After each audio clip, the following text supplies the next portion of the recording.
30ാം വാർഷികം ആഘോഷമാക്കി Kottarakkara MGM school വിവിധ മേഖലയിൽ കഴിവ് തെളിയിച്ച വിദ്യാർത്ഥികൾക്ക് ഈ വാർഷികാഘോഷ പരിപാടിയിൽ പുരസ്കാരങ്ങൾ കൈമാറി.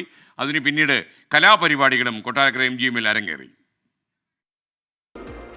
ഒരുപക്ഷെ ISRO എന്ന് പറയുന്ന കേന്ദ്രത്തിൽ ശരാശരി ശാസ്ത്രജ്ഞനായി വരികയും ഇന്ത്യയുടെ അമരത്ത് കയറി നിന്ന് ലോകത്തിലെ ഏറ്റവും വലിയ മിസൈൽ സയന്റിസ്റ്റ് ഞാനാണെന്ന് നമ്മളോട് പറഞ്ഞ ഡോക്ടർ APJ അബ്ദുൽ കലാം പറഞ്ഞൊരു വാചകമാണത്. നിങ്ങൾക്ക് ഉറക്കം വരാത്തതായിരിക്കണം സ്വപ്നങ്ങൾ എന്നാണ് അദ്ദേഹം പറഞ്ഞു വെച്ചത്. നമ്മൾ സ്വപ്നം കാണാൻ പഠിക്കണമെന്ന് അദ്ദേഹം നമ്മോട് പറഞ്ഞു. ഈ സ്കൂളിലെ കുട്ടികളോടും എനിക്കതാണ് പറയാനുള്ളത്. നിങ്ങൾ സ്വപ്നം കാണാൻ പഠിക്കുക. അച്ഛൻ കാട്ടിത്തന്ന പാതയിലൂടെയാണ് താൻ വളർന്നതെന്നും അതിനാലാണ് ജീവിതത്തിൽ വിജയിക്കാനായതെന്നും ശ്രീകണ്ഠൻ നായർ പറഞ്ഞു. MGM സ്കൂളിന്റെ വളർച്ച വിദ്യാഭ്യാസ മേഖലയ്ക്ക് കരുത്താണെന്നും അദ്ദേഹം കൂട്ടിച്ചേർത്തു.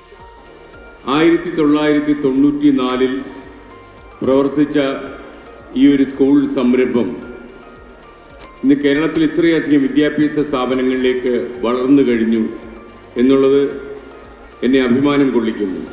രക്ഷിതാക്കളോട് സംവദിക്കാനും ചിലവഴിക്കാനും ഓരോ കുട്ടികൾക്കും കഴിയണമെന്ന് MGM group of school chairman doctor Geevarghese Yohannan. രാവിലെ എഴുന്നേറ്റ് നിങ്ങൾക്ക് ടിഫിൻ ഉണ്ടാക്കി തരുന്ന, ബ്രേക്ക്ഫാസ്റ്റ് ഉണ്ടാക്കി തരുന്ന അമ്മയെ കാണുമ്പോൾ നിങ്ങൾ എന്തു പറയണം എന്ന് ഞങ്ങൾ പഠിപ്പിക്കുന്നു. അമ്മയ്ക്കൊരു നന്ദി പറയണം, താങ്ക് യു അമ്മ എന്ന് പറയണം.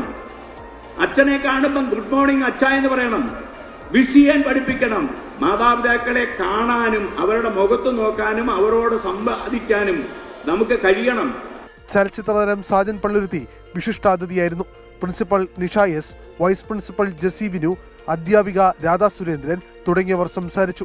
വിവിധ മേഖലയിൽ കഴിവ് തെളിയിച്ച വിദ്യാർത്ഥികൾക്ക് അവാർഡുകൾ വിതരണം ചെയ്തു. വാർഷികത്തോടനുബന്ധിച്ച കുട്ടികളുടെ വിവിധ കലാപരിപാടികളും അരങ്ങേറി.